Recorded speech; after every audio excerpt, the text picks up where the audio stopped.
Hello, Steve White, Steve Hearts 89. Well, I finally watched Karen. Now, this film came out in 2021, but it wasn't available to me at the time, and it's been on the list to watch for ages. I finally stumbled across it on Amazon. I don't normally have a lot of streaming services that I subscribe to because I have a lot of DVDs and Blu-rays that I have not watched that I've been piling up for years. I'm trying to work my way through them before I die, because I probably will never get to them all. I got thousands. And this is starring Taryn Manning from Orange is the New Black, playing another disturbed person, Jasmine Burke and Gregory Allen Williams. It's basically the story of a very nice African-American couple who moves into a very white neighborhood next door to a literal Karen. Her name is Karen and she's a Karen. She's racist, she's entitled, and she's scary as hell. Now, the problem with this film, I mean, it is good, but it's sort of working on two levels, and they kind of undermine each other a little bit. On one level, it's, that sort of Hallmark thriller, sort of The Hand That Rocks the Cradle, that sort of beautiful suburban, scene with like some sort of nightmare sort of underneath it. And it works like that. Karen is this over-the-top villain, and it's fun in that way, but it's also the ultimate villain is racism. And even though it's sort of fun to watch her, be this over-the-top villain, there really are people like that. There really are racist people, and there really are people making the lives of black people miserable out there. So it's hard to enjoy it as an entertainment, as a story on that level, because particularly at the end, after all of this, the couple ends up, I think, suing the police and everything for what happens in the film. And they do a press conference and have a speech about racism and systematic racism and Black Lives Matters. And you see people watching the film, black people watching the news report, and you see their faces looking out at the camera, out at you, at the audience. And then the last shot is of the couple who's now pregnant, sort of closing the door on that part of their life, literally going in their front door, closing the door, but looking out, breaking the fourth wall, looking out at us, the viewers, the audience, kind of challenging us to do something about this problem.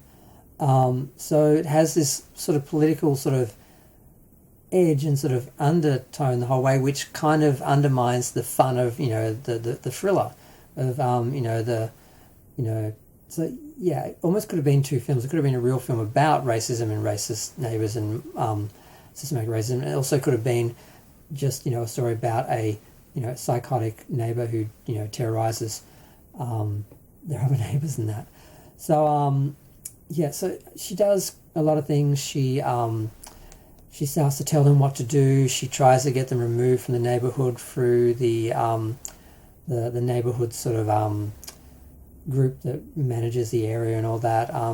She calls the police on some neighbourhood kids, one who just happens to be the son of a civil rights lawyer, so that doesn't go well for Karen.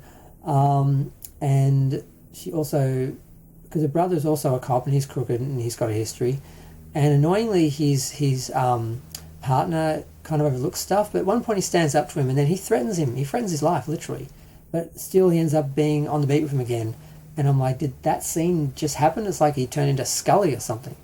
And then at the end he does sort of help, and he does actually shoot the racist cop, and then the wife, who is being attacked by Karen, who has been shot, shoots Karen.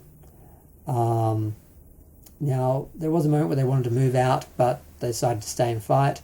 And the last sort of line she has there, the last word on Karen there, is she's basically like, "We're not going anywhere, bitch." And yeah, it's hard to tell whether this character is supposed to be a parody of racists, or if she's just meant to be consciously trying to trigger the people she's dealing with, or is she just supposed to be so oblivious she doesn't know how racist she is. She says some outrageous things, some cringe-worthy things, cringe on a horrific level, and I'm like, is she doing this ironically, or are they... It was sort of hard to tell with some of the scenes, like a scene where she goes to a dinner party, she's the only white person there, and she starts saying and doing incredibly racist things, and they challenge her, and they're a bit much, but she literally suggests they go back to where they came from if they're so unhappy in America. And it's just like, It's like how no yeah. I'm just not sure what level we're supposed to take her on, but it's sort of a fun movie. But like I said, it still has that serious sort of subject in there, so you can't totally enjoy it because of that. It kind of ruins it in a way if you just want a thriller of a crazy neighbor. But yeah, it actually is something important. So yeah. But I watched it. I enjoyed it. I'm glad I finally saw it. I'm going to go. Feel free to share, like, comment, subscribe. Let me know what you think of Karen. Do you know a Karen? I'd stay clear of her if you do.